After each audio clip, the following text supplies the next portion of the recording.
20,000 Leagues Under the Sea, a science fiction classic.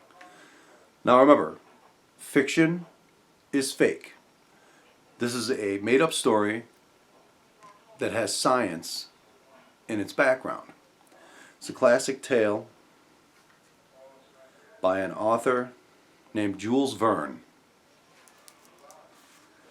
Chapter 1, Monster at Sea. It was in New York in the summer of 1867. I had just finished a scientific expedition and was waiting to sail back to France, where I worked at the Museum of Paris. One morning, this newspaper article caught my eye. 2nd July, 1867, New York Herald. Sea monster strikes again. A sea monster has attacked 2 ships in the Pacific Ocean. It made holes in the ships with its sharp teeth, although not badly enough to sink them. It is thought to be the same creature that was seen several times last year. It has been described as bigger than a whale and about 200 feet long. Sometimes it shines brightly. What is this creature that lurks beneath the waves? We shall soon find out. The Abraham Lincoln has been ready for some time to set sail. It is a high-speed icebreaker ship that will soon hunt it down. There are only 2 explanations for what has happened, I thought. It is either a very powerful ship that travels under the sea, but such an engine has not been invented yet, or a very powerful sea creature. A short time later, this letter arrived at my hotel. Dear Monsieur Annax, if you wish to join the expedition of the Abraham Lincoln to represent France, the captain has reserved a cabin for you. Yours, Secretary of the Navy. I did not hesitate. I called to my manservant, "Start packing. We are going to rid the sea of a monster. It will be a glorious journey, but a dangerous one. It is a sort of journey from which people don't always come back." "Whatever pleases, monsieur," Conseil replied calmly. But by 8 o'clock that evening, we were sailing into the dark waters of the Atlantic Ocean.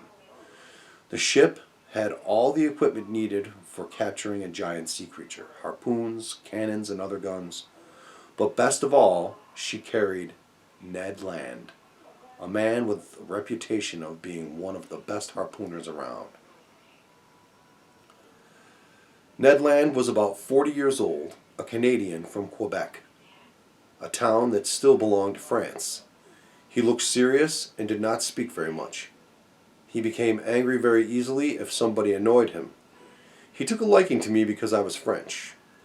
"I do not believe in this sea monster," he told me. "But you're a whaler," I replied. "You ought to accept the idea of an enormous sea mammal."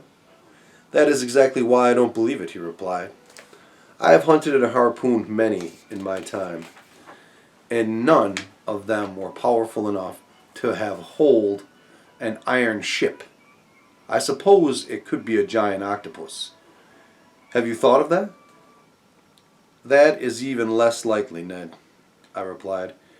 "Its flesh is too soft. Even if it were 500 feet long." On the 27th of July, we entered the Pacific Ocean. At last, we were in the area where the monster had last been seen. We were all excited and could not eat or sleep. But day after day, we saw nothing. The crew became angry and felt they were wasting their time. At the beginning of November, our ship was less than 200 miles from the coast of Japan. Night was falling, and the sea was calm. It was Conseil on deck when Ned's voice rang out. "Ahoy! There it is at last," he shouted, "right behind us." "Stop the engines," the captain called. In the distance, the sea seemed to be lit from below, as if the monster was giving off a bright light. Then the light began to move toward us.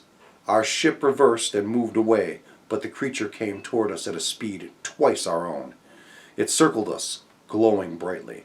Then it moved away, leaving a trail of light. Suddenly it rushed at us again, stopping only a few feet from us. Then it vanished. "Let us wait for daylight," the captain said. "Then we can do the attacking." We could hear the creature all night. The thrashing of its tail, the sound of air being sucked into its lungs, and the noise of water being blown out. When daylight came, the creature's brilliant light went out and a long black body emerged, a yard above the water.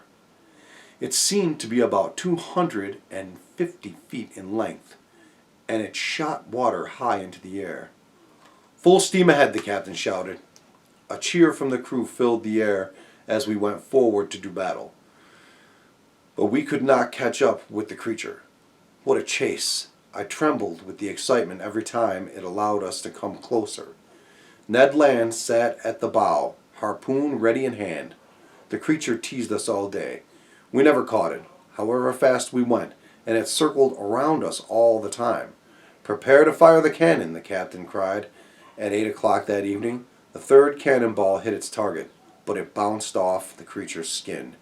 So the chase began again. We traveled about 300 miles that first day until darkness fell. Then the brilliant light appeared about 3 miles away. It seemed to be still, and we sailed silently toward it. Suddenly the light went out, and 2 enormous jets of water hit the ship's deck. There was a terrible jolt, and I lost my balance.